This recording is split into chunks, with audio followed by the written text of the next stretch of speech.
Introduction of John gospel, यूहन्ना के सुसमाचार का परिचय। बाइबल एक किताब नहीं है बल्कि 66 किताबों का संग्रह है। It's a library of books. और बाइबल का कोई एक लेखक नहीं है जैसा अन्य ग्रंथ में होता है, बल्कि बाइबल के 40 अलग अलग लेखक हैं जिन्होंने 3 अलग अलग भाषाओं में लिखा। और इसीलिए बाइबल में विविधता तो है ही, लेकिन अद्भुत रूप से एकता भी है। Variety and unity.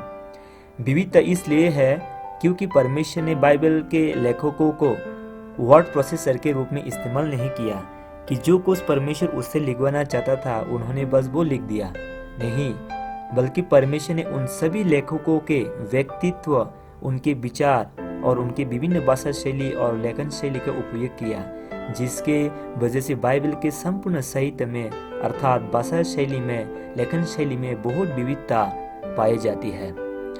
लेकिन इस विविधता के बावजूद भी बाइबल में जो एकता पाए जाते हैं वो इसलिए है क्योंकि भले ही बाइबल के लेखक अलग अलग थे, लेकिन उन सब की प्रेरणा का स्रोत एक ही था, स्वयं परमेश्वर, जिसने अपनी आत्मा के समझ से पूरी बाइबल लिखवाई। मतलब संपूर्ण बाइबल परमेश्वर की प्रेरणा से रचा गया है, मनुष्य की बुद्धि या कल्पना से नहीं, जैसा 2 तिमोथी 3:16 में लिखा है।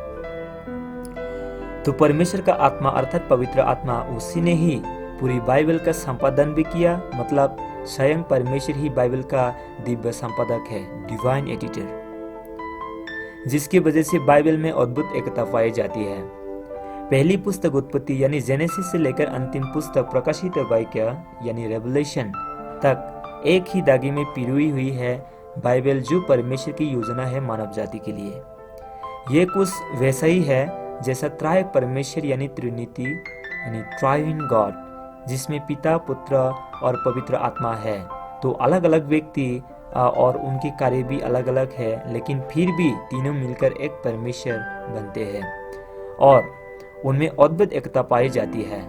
तो वैसे ही बाइबल में भी है। तो आज से हम यूहन्ना का सुसमाचार शुरू करने जा रहे हैं। यूहन्ना का सुसमाचार यूनानी यानी ग्रीक भाषा में लिखा गया था, ग्रीक लैंग्वेज। वैसे तो सभी सुसमाचार मुझे बहुत अच्छे लगते हैं, लेकिन यूहन्ना का सुसमाचार मुझे सबसे खास लगता है क्योंकि यूहन्ना के सुसमाचार में ही यीशु के विषय में वो बातें बताई गई हैं जो अन्य सुसमाचार में नहीं है। जी हाँ, अन्य सुसमाचारों को सिनॉप्टिक गॉस्पेल्स अर्थात सम्मिलित सुसमाचार कहा जाता है। मतलब उन सब में यीशु के जीवन को लगभग समान रूप से प्रस्तुत किया गया है, जिनमें यीशु के मनुष्यत्व यानी ह्यूमैनिटी पर अधिक जोर दिया गया है। लेकिन यूहन्ना के सुसमाचार में यीशु को अलौकिक रूप में प्रस्तुत किया गया है, जो यूहन्ना के सुसमाचार की विशेषताएं है। तो यूहन्ना में यीशु के परमेश्वरत्व पर जोर दिया गया है। अन्य सुसमाचार यीशु को बाहर से दिखाते हैं, लेकिन यूहन्ना का सुसमाचार यीशु को भीतर से दिखाता है। अन्य सुसमाचार इस बात पर प्रकाश डालते हैं कि यीशु ने क्या किया और क्या कहा, लेकिन यूहन्ना का सुसमाचार हमें बताता है कि यीशु कौन था वास्तव में। बल्कि बाकी सुसमाचारों में सिखाते हैं कि एक मसीही यानी क्रिश्चियन का आचरण कैसा होना चाहिए, मतलब उसका व्यवहार कैसा होना चाहिए। लेकिन यूहन्ना का सुसमाचार इस बात पर फोकस करते हैं कि एक मसीही को यानी एक क्रिश्चियन को क्या विश्वास करना चाहिए, या एक मसीही का यानी एक क्रिश्चियन का विश्वास क्या होना चाहिए। तो इनमें थोड़ा अंतर है। अन्य सुसमाचारों में यीशु को एक ऐतिहासिक पृष्ठभूमि पर प्रस्तुत किया गया है, ए हिस्टोरिकल बैकग्राउंड, कि उस समय इजराइल देश रूमी प्रशासन के अधीन था और इजराइल पर हेरोदेस राजा राज कर रहा था जब यीशु का जन्म हुआ। तो कुछ ऐतिहासिक घटनाएं बताए गए हैं और यीशु एक ऐतिहासिक पात्र है उसमें। दूसरे शब्द में कहे तो अन्य सुसमाचारों में यीशु को एक ऐतिहासिक पात्र के रूप में प्रस्तुत किया गया है।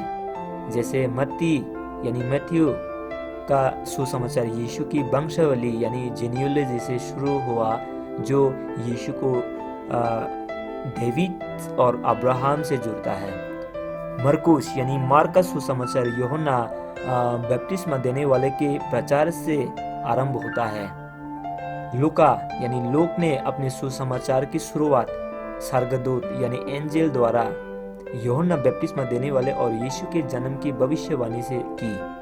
लेकिन यूहन्ना यानी जॉन ने अपने सुसमाचार का आरंभ ही इस बात से किया कि यीशु परमेश्वर है और परमेश्वर देह धारण करके पृथ्वी पर आया। जैसे यूहन्ना 1:1 में लिखा उसने, आदि में वचन था और वचन परमेश्वर के साथ था और वचन परमेश्वर था। यही आदि में परमेश्वर के साथ था। सब कुछ उसी के द्वारा उत्पन्न हुआ और जो कुछ उत्पन्न हुआ उसमें से कोई भी वस्तु उसके बिना उत्पन्न ना हुई, यानी यीशु के बिना। यीशु में जीवन था और वो जीवन मनुष्य की ज्योति थी। कितनी सुंदर शुरुआत है। आगे यूहन्ना लिखते हैं, यूहन्ना 1:14 में, वचन देहधारी हुआ और अनुग्रह और सच्चाई से परिपूर्ण होकर हमारे बीच में ठहरा किया और हमने उसकी ऐसी महिमा देखी जैसे पिता के एक लौते की महिमा। परमेश्वर को किसी ने कभी नहीं देखा है। एक लौता पुत्र जो पिता के गोद में है उसी ने उसे प्रकट किया। मतलब इससे पहले कि कोई कुछ सवाल पूछे, यूहन्ना ने स्पष्ट कर दिया कि सुनो, जिसके बारे में मैं तुम्हें बताने जा रहा हूँ वे परमेश्वर है। मैं चाहता हूँ कि तुम यीशु के कामों को जानो और उसकी शिक्षाओं को भी समझो, लेकिन मैं ये भी चाहता हूँ कि तुम ये समझो कि जो कोई यीशु ने किया वो परमेश्वर ने किया और जो कुछ यीशु ने कहा। यूहन्ना चाहता था कि उसके पाठक उसके सुसमाचार को इस दृष्टिकोण से पढ़े कि वे परमेश्वर के विषय में पढ़ रहे हैं, मात्र एक मनुष्य के विषय में नहीं। यीशु के पुनरुत्थान के बाद जब वे अपने शिष्य से मिला तो एक शिष्य थॉमस वहां पर नहीं था।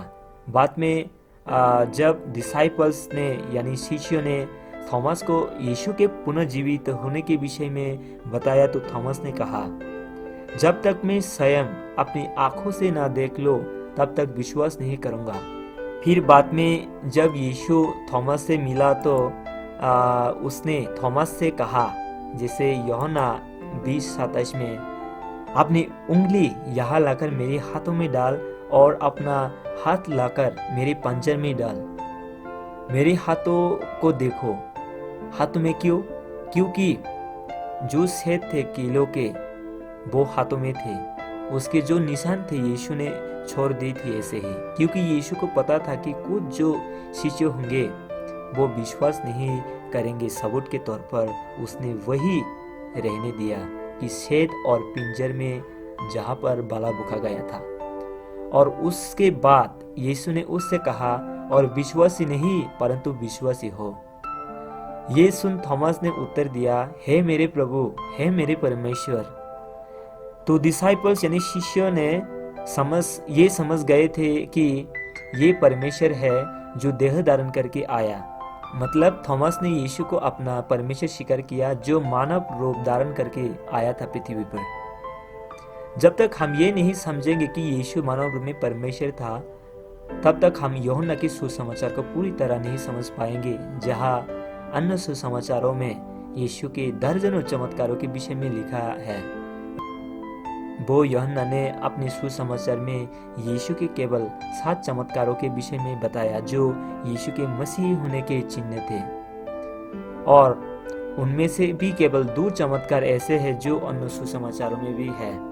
बाकी 5 चमत्कार बिल्कुल नए हैं यूहन्ना के सुसमाचार में। इसका कारण ये था कि यूहन्ना समझाना चाहता था कि ये केवल चमत्कार नहीं थे बल्कि चिन्ह यानी साइन थे यीशु की मसीही यानी मैसाया होने की। आम आदमी को केवल चमत्कारों में रुचि होती है, लेकिन यूहन्ना चाहता था कि उसके पाठक चमत्कारों के पीछे भी झांके और जाने कि वे चमत्कार किस ओर संकेत करते हैं। तो कौन से थे वे 7 चमत्कार? पहला, यीशु ने काना नगर के ब्याह में पानी से भरे गारों को द्राक्षरस में बदला, जिसे यूहन्ना 2:1 से लेके 11। 2, फिर यीशु ने कफरनहूम में राजा के एक कर्मचारी के पुत्र को दूर से बिना उसे देखे चंगाई दे दी, जिसे यूहन्ना 4:46 से 54 तक। तीसरा, बेतसैदा के कुंड के पास यीशु ने 38 वर्ष से बीमार एक मनुष्य को चंगाई दी, जैसे यूहन्ना 5:1 से लेकर 18। चौथा, यीशु ने गलील की झील के 5,000 लोगों को भोजन कराया, जैसे यूहन्ना 6:5 से 14। 5, फिर यीशु गलील के झील पर पानी में चला, जिसे यूहन्ना 6:16 से लेकर 21। 6, यीशु ने यरूशलेम में एक अंधे मनुष्य को चंगाई दी, जिसे यूहन्ना 9:1 से लेकर 7। 7वां, यीशु ने फिर लाजरस नामक एक मनुष्य को 4 दिन बाद उसकी कब्र से जीवित किया, जिसे यूहन्ना 11:1 से लेकर 45। तो ये सब चमत्कार यूहन्ना ने बताया। यहाँ पर मैं ये भी कहना चाहूंगा कि यूहन्ना 13:4 से 15 में यूहन्ना ने जो यीशु द्वारा अपने शिष्यों के पैर धोने के वृत्तांत सुनाया, वो अपने आप में अनोखा है, जो किसी और सुसमाचारों में नहीं है। उस घटना के माध्यम से यीशु ने संसार को एक बहुत बड़ी सीख दी कि एक सच्चा लीडर यानी एक सच्चा नेता वही होता है जिसमें एक सेवक का हृदय होता है। फिर यूहन्ना के सुसमाचार में यीशु ने 7 बार मैं हूँ कहा, अंग्रेजी में आई एम। तो पहला, जीवन की रोटी मैं हूँ, जैसे यूहन्ना 6:35 में।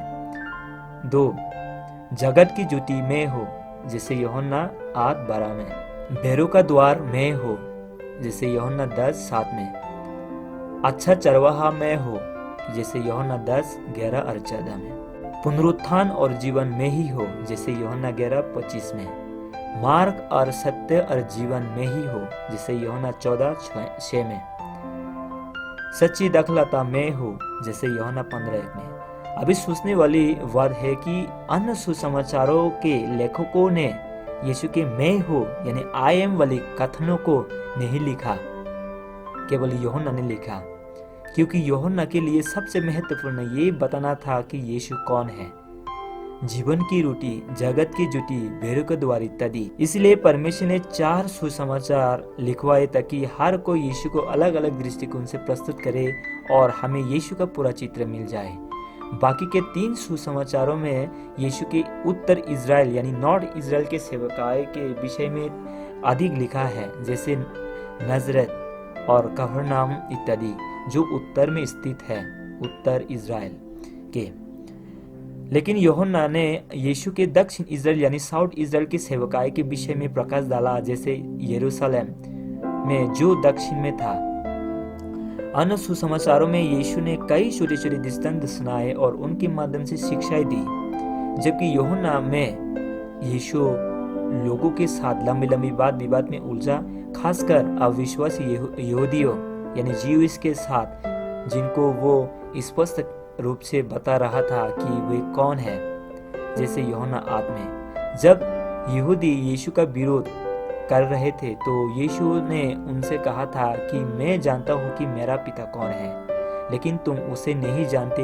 तब यहूदियों ने उससे कहा था, हम जानते हैं कि हमारा पिता कौन है, हम बेविचार की संतान नहीं। आप एक तरह से वो यीशु पर आरोप लगा रहे थे कि यीशु बेविचार की संतान है, क्योंकि मरियम तो विवाह से पहले ही गर्भवती हो गए थे और उस समय की बहुत सी यहूदी ऐसे ही सोचते थे कि मरियम बेविचारिणी थे। वैसे आज भी अन्य धर्म के कई लोग यीशु को बेविचार की संतान ही कहते हैं, क्योंकि उन्हें समझ नहीं आता कि परमेश्वर की समझ से मरियम का गर्भवती होना क्या है। जैसे यूहन्ना 1:1 से लेकर 14 में यूहन्ना ने जो सुसमाचार का परिचय दिया, उसमें कई महत्वपूर्ण शब्द है जो यीशु के परमेश्वर होने और त्रायक परमेश्वर का दूसरा व्यक्ति होने का स्पष्ट करते हैं, जैसे वचन, जीवन, ज्योति, अंधकार, गवाही, सत्य, जगत, पुत्र, पिता, महिमा और अनुग्रह। और ये शब्द आगे की अध्यायों में भी उपयोग हुए हैं। इन शब्दों के उपयोग से यूहन्ना ने स्वर्ग और जगत के लोगों के बीच एक संबंध स्थापित किया यीशु के माध्यम से। बाकी के 3 सुसमाचारों में बताते हैं कि यीशु के अंदरूनी दायरे के शिष्य थे पीटर यानी पतरस, याकूब यानी जेम्स और यूहन्ना यानी John, inner circle of disciples. लेकिन एक रोचक बात यह है कि यूहन्ना ने अपने सुसमाचार में स्वयं को वो शिष्य जिससे यीशु प्रेम रखता है करके संबोधित किया, the disciple whom Jesus loved। वो हमेशा अपने आप को ऐसे ही कहता था। जब यीशु अपनी डिसाइपल्स यानी शिष्यों के साथ अंतिम फंसे बना रहा था, तब भोजन के समय जो यीशु के सबसे करीब बैठा था वो था यूहन्ना, और मेजबान के सबसे नजदीक उसके सीने के पास बैठा होता था उसे सबसे घनिष्ठ और करीबी मित्र माना जाता था उस समय में। जैसे यूहन्ना 13:23 में उसके चेलों में से एक जिसे यीशु प्रेम रखता था यीशु की छाती की ओर झुका हुआ बैठा था। फिर पुनरुत्थान के बाद जब डिसाइपल्स यानी शिष्यों ने यीशु को देखा जैसे यूहन्ना 21:7 में, इसलिए उस चेले ने जिससे यीशु प्रेम रखता था पीटर यानी पतरस से कहा, ये तो प्रभु है। तो बार बार यूहन्ना अपने बारे में ऐसे ही संबोधित करता था कि वे चेला जिससे यीशु प्रेम रखता था। क्या आप यीशु के वे चेले हैं जिससे यीशु प्रेम रखता है? अगर आप यीशु के चेले हैं तो वो निश्चित ही आपसे प्रेम रखता है। आमीन।